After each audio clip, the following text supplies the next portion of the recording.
Hello everyone. जय हिंद सभी को। तो चलिए शुरुआत करते हैं आज की क्लास को।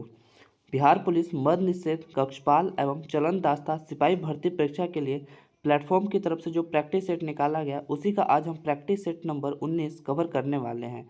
इससे पहले हमने 18 प्रैक्टिस सेट ऑलरेडी कवर कर लिया है। अगर आपने वो वीडियो नहीं देखा है तो डिस्क्रिप्शन में लिंक दे दिया गया है, वहाँ से आप वैसे वीडियो देख सकते हैं। फ्रेंड्स, वीडियो को शुरू से एंड तक जरूर देखिएगा। अगर वीडियो आपको अच्छा लगे तो वीडियो को लाइक कर दीजिएगा। अगर आप चैनल पर पहली बार विजिट कर रहे हैं तो चैनल को सब्सक्राइब कर लीजिएगा और साथ ही बेल आइकन को प्रेस कर दीजिएगा, जिससे कि आने वाले वीडियो का नोटिफिकेशन आपको मिलता रहे। फ्रेंड्स, और इस क्लास का पीडीएफ जो टेलीग्राम चैनल पर डाल दिया जाता है। अगर आपको इस क्लास का पीडीएफ चाहिए तो टेलीग्राम चैनल से अवश्य जुड़ जाएं और वहाँ से आप इस क्लास का पीडीएफ ले सकते हैं। तो फ्रेंड्स, चलिए शुरुआत करते हैं हम आज की क्लास का। फ्रेंड्स, बताइएगा ये क्लास जो है ये पूरे आपके एग्जाम पैटर्न पर आधारित है। तो शुरू से एंड तक लगाते चलिएगा और लास्ट में अपना स्कोर कमेंट जरूर करिएगा। तो चलिए बताइएगा, पहला प्रश्न देखिए। जब प्राकृतिक संसाधन असीमित मात्रा में होते हैं तो आबादी बहुत तेजी से बढ़ती है। आबादी के आकार में वृद्धि के इस त्वरित पैटर्न को क्या कहा जाता है? बताइए, आबादी के आकार में वृद्धि को इस त्वरित पैटर्न को क्या कहा जाता है? तो ये कहा जाता है चरघातांकी वृद्धि। इसका करेक्ट आंसर ऑप्शन बी सही हो जाएगा। नेक्स्ट प्रश्न देखिएगा। कौन सा निर्देशक सिद्धांत स्वशासन के लिए ग्राम पंचायतों के गठन का समर्थन करता है? बताइए, तो कौन सा सिद्धांत करता है? तो ये करता है अनुच्छेद 40। इसका करेक्ट आंसर ऑप्शन बी सही हो जाएगा। नेक्स्ट प्रश्न देखिएगा। भारतीय शास्त्रीय नृत्य भरतनाट्यम की उत्पत्ति निम्नलिखित में किस राज्य में हुई? बताइए, भरतनाट्यम की उत्पत्ति जो है वो किस राज्य से हुई? तो ये केरल राज्य से हुई थी। इसका करेक्ट आंसर ऑप्शन सी सही हो जाएगा। नेक्स्ट प्रश्न देखिएगा। हालदा महोत्सव किस राज्य में मनाया जाता है? बताइएगा, हालदा महोत्सव किस राज्य में मनाया जाता है? तो ये हिमाचल प्रदेश में मनाया जाता है। इसका करेक्ट आंसर ऑप्शन बी सही हो जाएगा। नेक्स्ट क्वेश्चन है, 1951 से 1990 के दौरान कितनी पंचवर्षीय योजनाएं शामिल की गई? बताइए, 1951 से 1990 के दौरान कितनी पंचवर्षीय योजना शामिल की गई? तो ये 7 पंचवर्षीय योजनाएं शामिल की। इसका करेक्ट आंसर ऑप्शन डी सही हो जाएगा।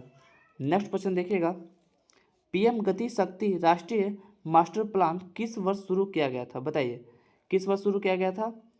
तो ये किया गया था 2021 में। करेक्ट आंसर ऑप्शन सी सही हो जाएगा। नेक्स्ट क्वेश्चन है, जगजीत सिंह संगीत के निम्नलिखित में से किस क्षेत्र से जुड़े थे? बताइए, जगजीत सिंह का संबंध जो है वो संगीत के किस क्षेत्र से था? तो इनका संबंध जो था वो गजल से था। इसका करेक्ट आंसर ऑप्शन सी सही हो जाएगा। नेक्स्ट क्वेश्चन है, खिलाफत आंदोलन का समर्थन करने और हिंदू मुस्लिम एकता को मजबूत करने के लिए 1919 में किस समूह का गठन किया गया था? बताइए, तो हिंदू मुस्लिम एकता को मजबूत करने के लिए 1919 में किस समूह का गठन किया गया था? तो ये किया गया था खिलाफत समिति का। इसका करेक्ट आंसर ऑप्शन ए सही हो जाएगा। नेक्स्ट प्रश्न है, भारत की जनगणना 2011 के अनुसार निम्नलिखित में किस राज्य की जनसंख्या सबसे कम है? बताइए, किस राज्य की जनसंख्या सबसे कम है? तो ये मिजोरम राज्य की जनसंख्या है। इसका करेक्ट आंसर ऑप्शन सी सही हो जाएगा। नेक्स्ट प्रश्न है, पहली और दूसरी पंचवर्षीय योजनाएं का मुख्य लक्ष्य क्षेत्र कौन से थे? बताइए, पहली और दूसरी पंचवर्षीय योजना जो है वो किस क्षेत्र से आधारित थी? तो आप सभी जानते हैं कि प्रथम पंचवर्षीय योजना जो कृषि से और द्वितीय पंचवर्षीय योजना जो उद्योग क्षेत्र से संबंधित है। इसका करेक्ट आंसर ऑप्शन ए सही हो जाएगा। नेक्स्ट प्रश्न देखिएगा। नेक्स्ट प्रश्न है, इनमें से किताब शब्द क्या है? बताइए, इनमें से किताब शब्द क्या है? तो किताब शब्द जो ये विदेशज शब्द है। इसका करेक्ट आंसर ऑप्शन बी सही हो जाएगा। नेक्स्ट प्रश्न देखिएगा, प्रतीप अलंकार इनमें से किससे संबंधित है? बताइए, प्रतीप अलंकार किससे संबंधित है? ये उपमा से संबंधित। करेक्ट आंसर ऑप्शन सी सही हो जाएगा। नेक्स्ट प्रश्न देखते हैं।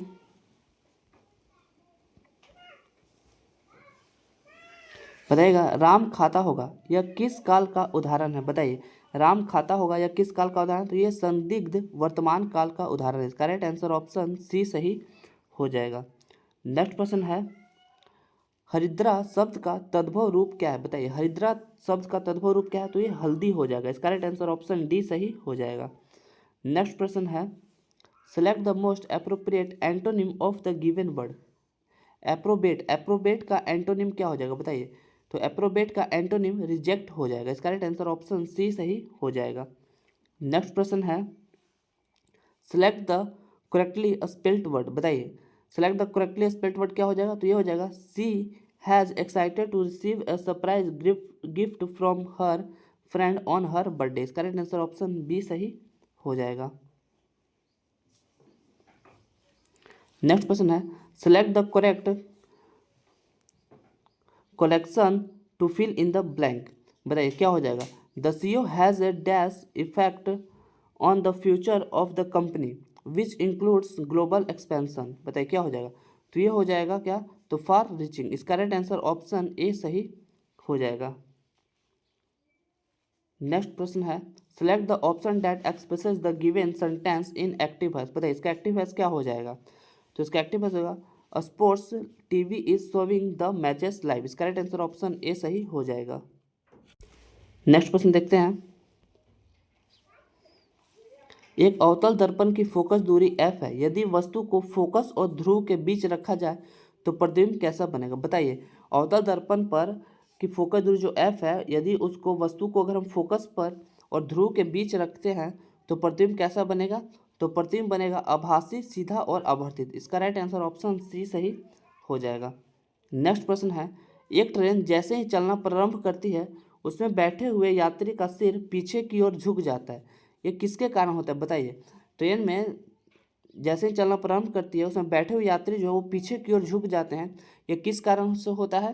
तो ये होता है स्थिरता का जड़त्व के कारण। इसका राइट आंसर ऑप्शन ए सही हो जाएगा। नेक्स्ट प्रश्न है, यदि पृथ्वी का गुरुत्वाकर्षण बल अचानक लुप्त हो जाए तो निम्न में से कौन सा परिणाम सही होगा। बताइए यदि पृथ्वी का गुरुत्वाकर्षण बल जो है वो अचानक से खत्म हो जाए तो कौन सा परिणाम होगा। तो ये होगा वस्तु का भार जो है वो शून्य हो जाएगा परंतु द्रव्यमान वही रहेगा। इसका राइट आंसर ऑप्शन ए सही हो जाएगा। नेक्स्ट प्रश्न देखिएगा, दो गोलियां एक साथ एक ही स्थान से किंतु अलग अलग गति से क्षैतिज दिशा में दागी जाती है। कौन सी गोली मैदान को पहले भेदेगी। बताइए तो कौन सी गोली मैदान को पहले भेदेगी। तो ये हो जाएगा, इसका क्या हो जाएगा। तो इसका राइट आंसर ऑप्शन सी हो जाएगा, दोनों एक साथ भेदेगी। इसका राइट आंसर ऑप्शन सी सही हो जाएगा। नेक्स्ट क्वेश्चन बताइएगा, कार की एसआई इकाई क्या होती है। बताइए कार का एसआई इकाई क्या होता है। तो ये होता है जूल। इसका राइट आंसर ऑप्शन बी सही हो जाएगा। नेक्स्ट क्वेश्चन देखिएगा, एक स्थान से दूसरे स्थान पर ऊष्मा के संचरण के लिए माध्यम आवश्यक है। बताइए किस में। एक स्थान से दूसरे स्थान पर ऊष्मा के संचरण के लिए माध्यम किस में आवश्यक है। तो ये किस में हो जाएगा। तो ये चालन और संवहन दोनों में। इसका राइट आंसर ऑप्शन डी हो जाएगा, ए और बी दोनों में। लेकिन आप सभी जानते हैं कि विकिरण को संचरण के लिए किसी माध्यम की आवश्यकता नहीं होती है, याद रखिएगा। नेक्स्ट क्वेश्चन देखिएगा, यूनेस्को ने भारत के 44वें विश्व धरोहर स्थल के रूप में मराठा सैन्य परिदर्श के 12 किलों को मान्यता प्रदान की है, जिसमें तमिलनाडु का कौन सा किला शामिल है। बताइए तो तमिलनाडु में कौन सा किला। तो ये जिंजी किला जो है ये एकमात्र जो है तमिलनाडु में स्थित है। इसका राइट आंसर ऑप्शन डी सही हो जाएगा। नेक्स्ट क्वेश्चन देखिएगा, पेन प्रिंटर पुरस्कार 2025 से लीला अबुलेला को सम्मानित किया जाएगा। इनका संबंध किस देश से है। बताइए लीला अबुलेला का संबंध जो है वो किस देश से हो जाएगा। तो इनका संबंध सूडान से है। इसका राइट आंसर ऑप्शन सी सही हो जाएगा।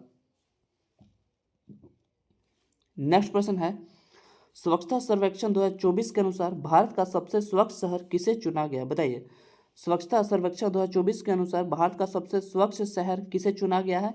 तो ये चुना गया अहमदाबाद को। इसका राइट आंसर ऑप्शन भी सही हो जाएगा। नेक्स्ट क्वेश्चन है, निम्नलिखित में कौन सा त्यौहार मराठी नववर्ष के रूप में मनाया जाता है। बताइए कौन सा त्यौहार जो है वो मराठी नववर्ष के रूप में मनाया जाता है। तो ये गुड़ी पड़वा मनाया जाता है। इसका राइट आंसर ऑप्शन बी सही हो जाएगा। नेक्स्ट प्रश्न है, सूक्त को निम्नलिखित में किस वैदिक ग्रंथ के स्तोत्रगान के रूप में जाना जाता है। बताइए तो किस वैदिक ग्रंथ के स्तोत्रगान के रूप में जाना जाता है। तो ये जाना जाता है ऋग्वेद के। इसका राइट आंसर ऑप्शन सी सही हो जाएगा। नेक्स्ट प्रश्न है, भारतीय संविधान के अनुसार निम्नलिखित में कौन सी अनुसूची सरकार की शक्तियों को पृथकीकरण से संबंधित है। बताइए तो कौन सी अनुसूची जो है वो सरकार के शक्तियों के पृथकीकरण से संबंधित है। तो ये 7वीं अनुसूची है। इसका राइट आंसर ऑप्शन ए सही हो जाएगा। नेक्स्ट प्रश्न है, भारतीय संविधान के किस अनुच्छेद में स्पीकर और डिप्टी स्पीकर के पद से अवकाश, त्यागपत्र और हटाए जाने का उल्लेख है। बताइए तो किस अनुच्छेद में स्पीकर और डिप्टी स्पीकर के पद से अवकाश, त्यागपत्र और हटाए जाने का उल्लेख है। तो इनका उल्लेख जो अनुच्छेद 94 में। इसका राइट आंसर ऑप्शन बी सही हो जाएगा। नेक्स्ट प्रश्न है, सिक्किल माला चंद्रशेखर निम्नलिखित में किस वाद्य यंत्र से जुड़ी है। बताइए सिक्किल माला चंद्रशेखर का संबंध जो है वो किस वाद्य यंत्र से है। तो इनका संबंध जो है वो बांसुरी से है। इसका राइट आंसर ऑप्शन बी सही हो जाएगा। नेक्स्ट प्रश्न देखिएगा, निम्नलिखित में से किस क्षेत्र में सभी व्यावसायिक संस्थाएं, निगम और भागीदारियां शामिल है? बताइए। तो किस क्षेत्र में संबंधित है ये व्यावसायिक संस्थाएं, निगम और भागीदारियां? तो इसका संबंध जो है वो फार्मा क्षेत्र से हो जाएगा। इसका राइट आंसर ऑप्शन ए सही हो जाएगा। नेक्स्ट प्रश्न है, 1940 का अगस्त ऑफर किस ब्रिटिश सरकारी अधिनियम द्वारा दिया गया था? बताइए। 1940 का जो अगस्त ऑफर है वो किस ब्रिटिश सरकारी अधिनियम द्वारा दिया गया था? तो ये दिया गया था लॉर्ड लिनलिथगो के द्वारा। इसका राइट आंसर ऑप्शन बी सही हो जाएगा।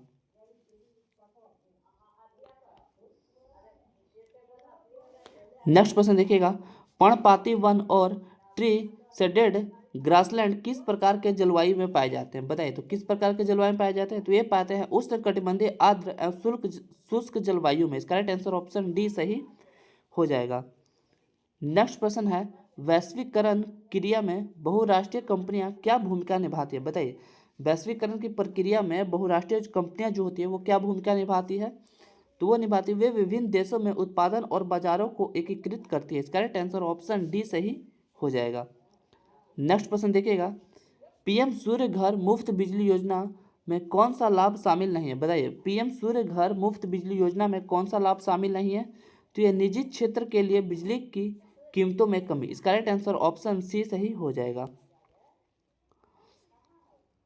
नेक्स्ट प्रश्न देखते हैं, काले शब्द के स्थान पर सर्वंचित विकल्प चुने। बताइए क्या हो जाएगा? इस निबंध में अशुद्धियों की अधिकता है, तो क्या हो जाएगा? बताइए।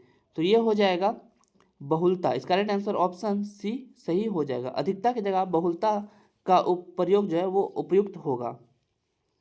नेक्स्ट प्रश्न है, दिए गए शब्द का उचित विलोम शब्द चुनिए। बताइए। आत्मा, आत्मा का विलोम शब्द क्या हो जाएगा? तो आत्मा का विलोम शब्द परमात्मा हो जाएगा। इसका राइट आंसर ऑप्शन सी सही हो जाएगा। नेक्स्ट प्रश्न है, निम्नलिखित में कौन सा शब्द गंगा का पर्यायवाची शब्द नहीं है? बताइए। कौन सा शब्द जो है वो गंगा का पर्यायवाची शब्द नहीं है? तो ये सरिता। सरिता जो है ये गंगा का पर्यायवाची शब्द नहीं है। इसका राइट आंसर ऑप्शन ए सही हो जाएगा। ध्रुव नंदा, देवापगा और सुरसर ये सभी जो है गंगा के पर्यायवाची शब्द हैं, याद रखिएगा। नेक्स्ट क्वेश्चन है, select the most appropriate option to fill in the blank. The dash of the crime scene made it difficult for investigators to gather evidence. बताइए। तो डैश की जगह पर क्या हो जाएगा? तो यहाँ हो जाएगा site. The site of the crime scene made it difficult for investigators to gather evidence. Next प्रश्न है, select the most appropriate option that can substitute the bold segment in the given sentence. She makes sure that all the newly released books are available in her personal library. बताइए। तो क्या हो जाएगा यहाँ पर bold line का क्या हो जाएगा? तो ये हो जाएगा द नेवली रिलीज्ड बुक्स। इसका राइट आंसर ऑप्शन ए सही हो जाएगा। नेक्स्ट प्रश्न है, मेरी माँ ने आज तुम्हें बुलाया है का इंग्लिश में ट्रांसलेशन क्या होगा? बताइए। मेरी माँ ने आज तुम्हें बुलाया है, इसका इंग्लिश में ट्रांसलेशन क्या हो जाएगा? तो ये हो जाएगा my mother has called you today. इसका राइट आंसर ऑप्शन सी सही हो जाएगा। नेक्स्ट प्रश्न है, fill in the correct form of verb what dash at 100 degrees Celsius. बताइए। तो क्या हो जाएगा? तो इसका राइट आंसर ऑप्शन बी हो जाएगा, what boils at 100 degree Celsius. Next question है, एक चालक का प्रतिरोध ताप के परिवर्तन से लगभग अप्रभावित रहता है, यह चालक का डैश का बना होता है। बताइए। तो किस चालक का प्रतिरोध जो ताप के परिवर्तन से लगभग अप्रभावित रहता है वो किस चालक का बना होता है? तो इसका राइट आंसर ऑप्शन ए हो जाएगा, मैग्नीज। इसका राइट आंसर ऑप्शन ए सही हो जाएगा।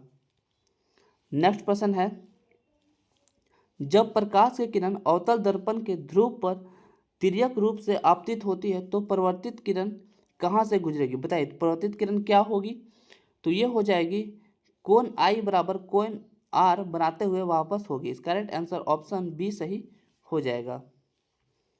नेक्स्ट क्वेश्चन देखिएगा, अवतल दर्पण की फोकस दूरी होती है। बताइए। अवतल दर्पण की फोकस दूरी कैसी होती है? तो ये सदैव ऋणात्मक होती है। इसका राइट आंसर ऑप्शन ए सही हो जाएगा।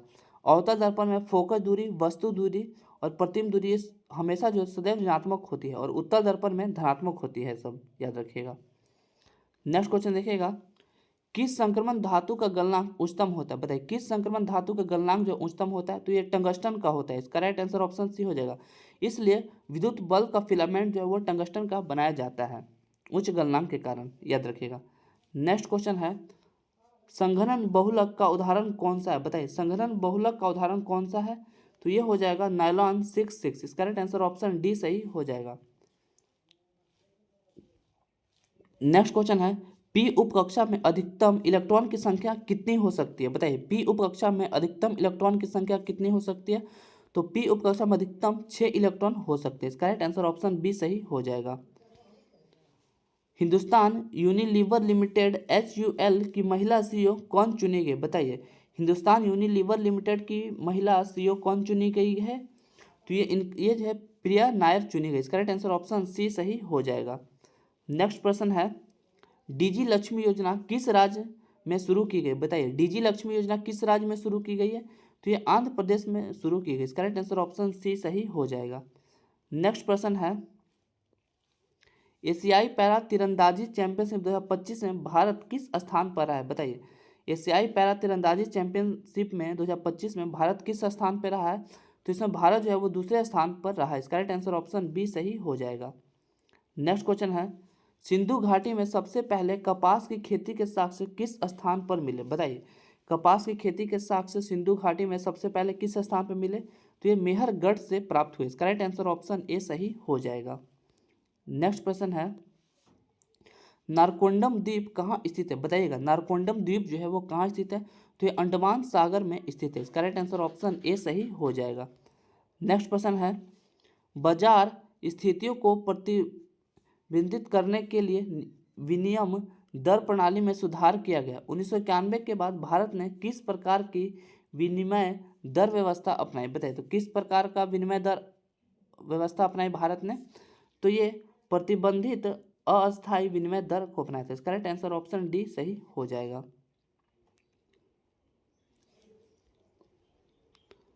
नेक्स्ट क्वेश्चन देखिएगा, अमरावती स्तूप का निर्माण निम्नलिखित में किस शासक द्वारा कराया गया था? बताइए अमरावती स्तूप का निर्माण जो है वो किस शासक के द्वारा कराया गया था? तो ये सातवाहन शासकों के द्वारा कराया गया था। इसका राइट आंसर ऑप्शन सी सही हो जाएगा।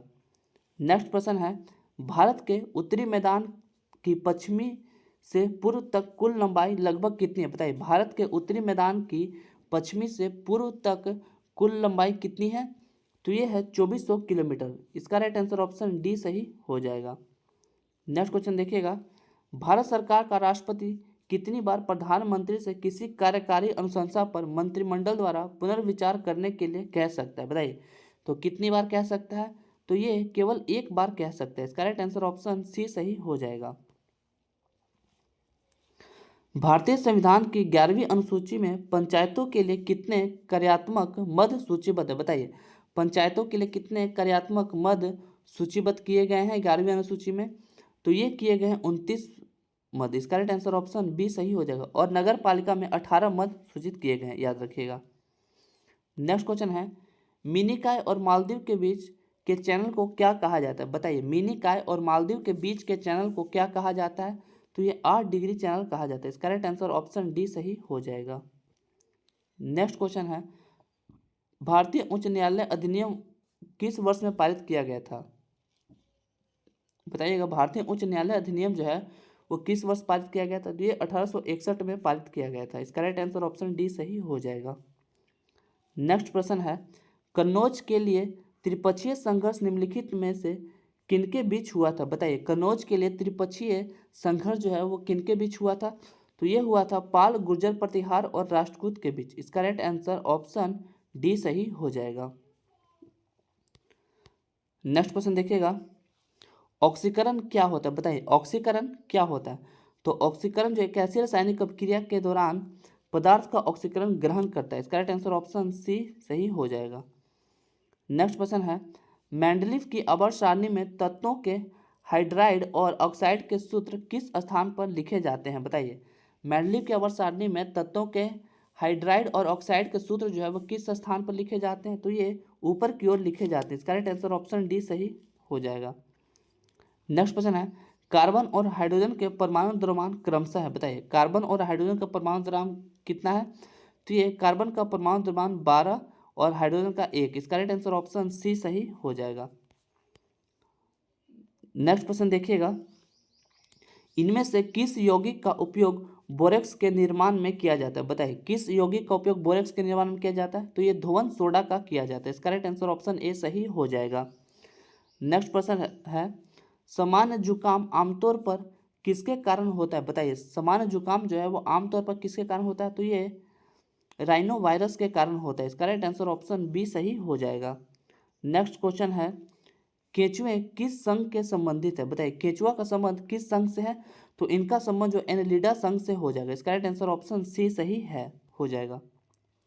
नेक्स्ट क्वेश्चन है, भारत के प्रधानमंत्री नरेंद्र मोदी को किस देश का सर्वोच्च नागरिक सम्मान grand collar of the national order of the southern cross से सम्मानित किया गया? बताइए तो किस देश का ये नागरिक सम्मान है?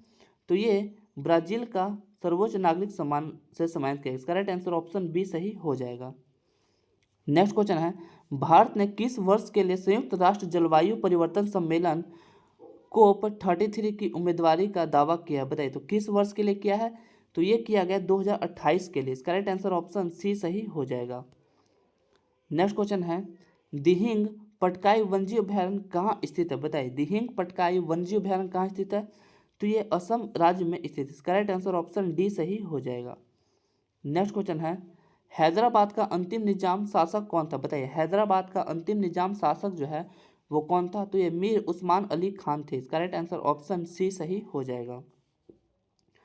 नेक्स्ट क्वेश्चन है, निम्नलिखित में कौन सा सुमेलित नहीं है? बताइए निम्नलिखित में कौन सा सुमेलित नहीं है? भाखड़ा नागल बांध जो है वो हिमाचल प्रदेश में सही दिया हुआ है। सरदार सरोवर बांध गुजरात में है। टिहरी बांध मद्रास में नहीं, टिहरी बांध मद्रास में नहीं, उत्तराखंड में है टिहरी बांध। और हीराकुंड बांध उड़ीसा में सही। तो इसका राइट आंसर ऑप्शन सी सही हो जाएगा। नेक्स्ट प्रश्न है, राष्ट्रीय कृषि एवं ग्रामीण विकास बैंक की स्थापना किस वर्ष की गई थी? बताइए राष्ट्रीय कृषि एवं ग्रामीण विकास बैंक की स्थापना किस वर्ष की गई थी? तो ये 1982 में किया गया था। इसका राइट आंसर ऑप्शन डी सही हो जाएगा।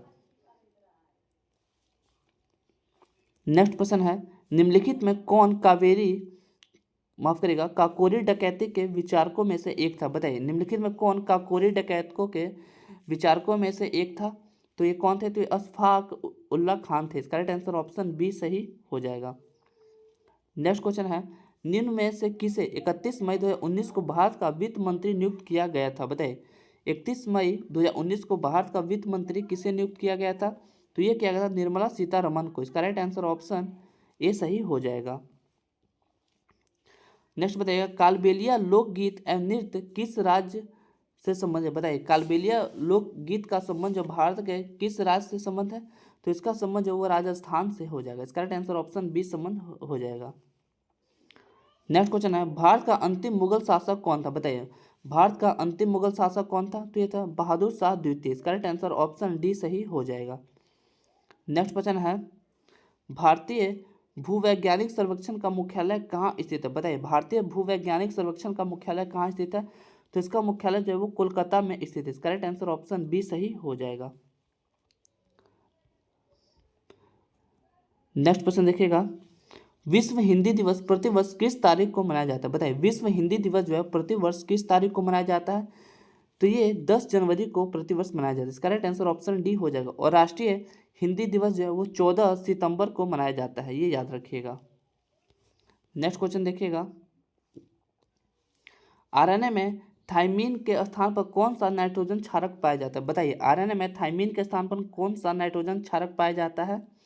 तो ये पाया जाता है यूरेसिल। इसका राइट आंसर ऑप्शन डी सही हो जाएगा। नेक्स्ट देखिएगा, कौन सा हार्मोन शरीर में शर्करा के स्तर को नियंत्रित करता है? बताइए कौन सा हार्मोन जो है वो शरीर में शर्करा के स्तर को नियंत्रित करता है? तो ये इंसुलिन के द्वारा किया जाता है। इसका राइट आंसर ऑप्शन ए सही हो जाएगा। नेक्स्ट क्वेश्चन है, कौन सी ग्रंथियां मानव शरीर में रक्तचाप को नियंत्रित करने में सहायक होती है? बताइए मानव ग्रंथियां में कौन सा मतलब कि रक्तचाप को नियंत्रित करने में सहायक होती है? कौन सी ग्रंथियां? तो ये होती है अधिविक ग्रंथियां। इसका राइट आंसर ऑप्शन सी सही हो जाएगा। नेक्स्ट प्रश्न है, पौधों में फ्लोएम का कार्य क्या है? बताइए पौधों में फ्लोएम का कार्य क्या है? तो पौधों में फ्लोएम का कार्य शर्करा को पौधे के विभिन्न भागों तक पहुंचाता है। इसका राइट आंसर ऑप्शन सी हो जाएगा। और जाइलम का काम जो है वो पौधों के जड़ से जल और खनिज को पौधों के सही भागों में पहुंचाने का काम करता है। नेक्स्ट प्रश्न है, अलैंगिक प्रजनन जैसा कि अमीबा के मामले में होता है जिसमें एक जंतु दो जंतु में विभाजित होकर प्रजनन करता है, उसे क्या कहा जाता है बताइए। तो उसे क्या कहा जाता है, तो उसे बाइनरी विखंडन कहा जाता है। इसका राइट आंसर ऑप्शन सी सही हो जाएगा। नेक्स्ट प्रश्न है, निम्नलिखित में कौन सा रोग मच्छरों द्वारा फैलता है बताइए। मच्छरों के द्वारा कौन सा रोग फैलता है, तो ये फाइलेरिया रोग हो जाएगा। इसका राइट आंसर ऑप्शन ए सही हो जाएगा।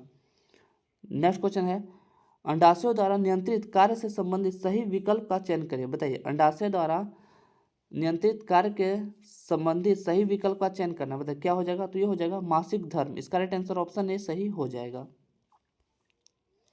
नेक्स्ट प्रश्न है, 6 से 7 जुलाई 2025 को 17वां ब्रिक्स शिखर सम्मेलन का आयोजन किस देश में किया गया बताइए। तो 2025 में ब्रिक्स का 17वां सम्मेलन जो है वो किस देश में किया गया था, तो ये किया गया था ब्राजील में। इसका राइट आंसर ऑप्शन ए सही हो जाएगा। नेक्स्ट प्रश्न है, भारत के प्रधानमंत्री नरेंद्र मोदी को किस शहर की प्रतीकात्मक चाबी प्रदान की गई है बताइए। तो किस शहर की प्रतीकात्मक चाबी प्रदान की गई है, तो ये किया गया ब्यूनस आयर्स का। इसका राइट आंसर ऑप्शन ए सही हो जाएगा। फ्रेंड्स, तो ये रहा हमारा आज का सेट। फ्रेंड्स, आपको वीडियो कैसा लगा? अगर आपको वीडियो आपके पॉइंट एग्जाम के पॉइंट ऑफ व्यू से अच्छा लगा तो वीडियो को लाइक कर दीजिएगा। अगर आप चैनल पर पहली बार विजिट कर रहे हैं तो चैनल को सब्सक्राइब कर लीजिएगा और साथ ही बेल आइकन को प्रेस कर दीजिएगा, जिससे कि आने वाले वीडियो का नोटिफिकेशन आपको मिलता रहे। तो मिलते हैं नेक्स्ट वीडियो में। Thank you so much.